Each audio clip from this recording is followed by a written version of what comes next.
Dr. David Jeremiah writes, out of the 216 chapters found in the entire New Testament, did you know there are 318 references to the second coming of Christ? That means if you were to omit passages about prophecy, you would have to remove 1 out of every 30 verses in the New Testament. You would also have to skip 23 of the 27 New Testament books, because that's how many mention it. For every prophecy about the birth of Christ, there are 8 about his second coming. Considering prophecy's prominence in the Bible, how could any believer neglect it? We reserve a few minutes to discuss current trends that you'd expect from reading Bible prophecy. We are futurists. We interpret the unfulfilled end times prophecies as future events, and we believe they will occur in a literal, physical, apocalyptic, and global context. They're not allegories or stories. They are prophecies of the history of the future.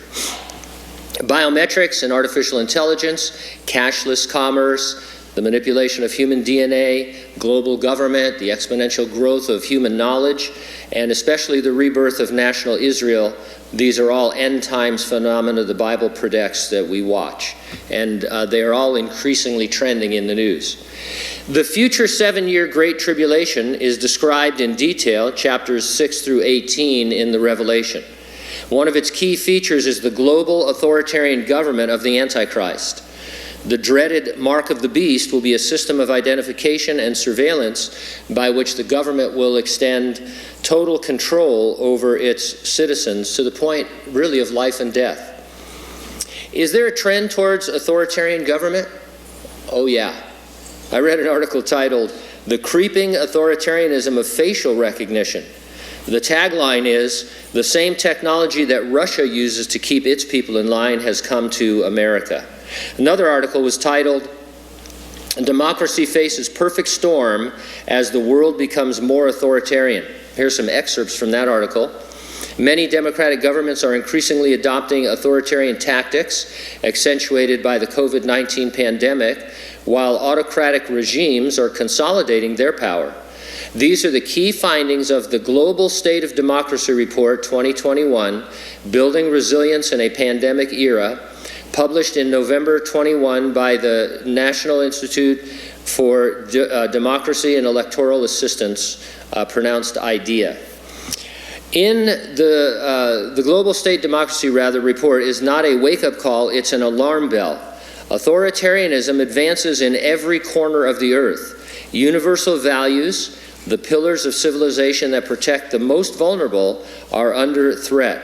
And then they mention this: overall, the number of countries moving in an authoritarian direction in 2020 outnumbered those that were going in a democratic direction. Harvard Law School is calling the rise of authoritarian government the other pandemic. This quote from them particularly disturbing.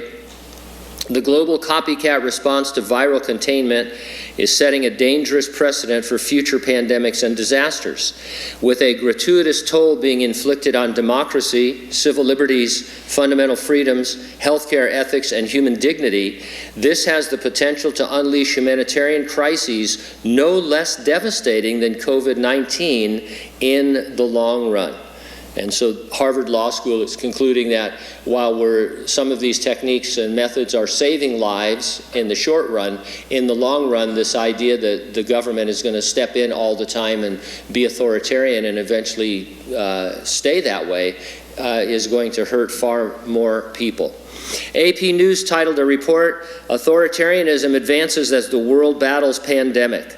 Yet another source put it this way: while you're worrying about your family, your house, your job, or your next grocery delivery, more and more governments are biting into the forbidden fruit of surveillance.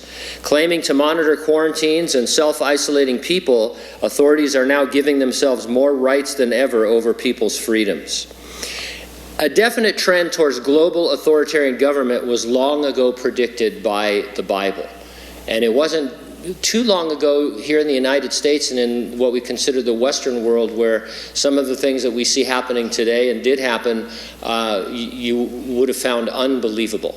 No one would have thought that these mandates, some of them in particular, could be mandated, I guess is the word.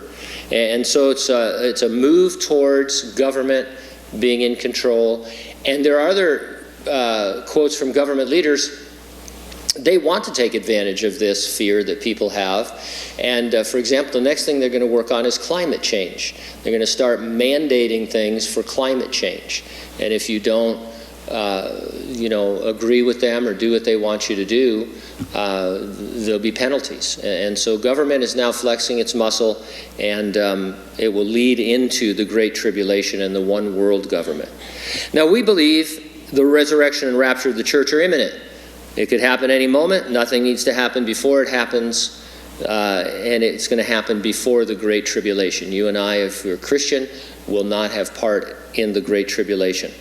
We know that the Lord is coming in the clouds. He's going to raise the dead in Christ. We which are alive and remain will be changed in a moment, in the twinkling of an eye. We'll be caught up with them together. Then the tribulation. After that, the 1,000-year kingdom. After that, eternity. So the question today is, are you ready for the rapture? Because that could come at any minute. If not, get ready and stay ready. Keep looking up. Ready or not, Jesus is coming.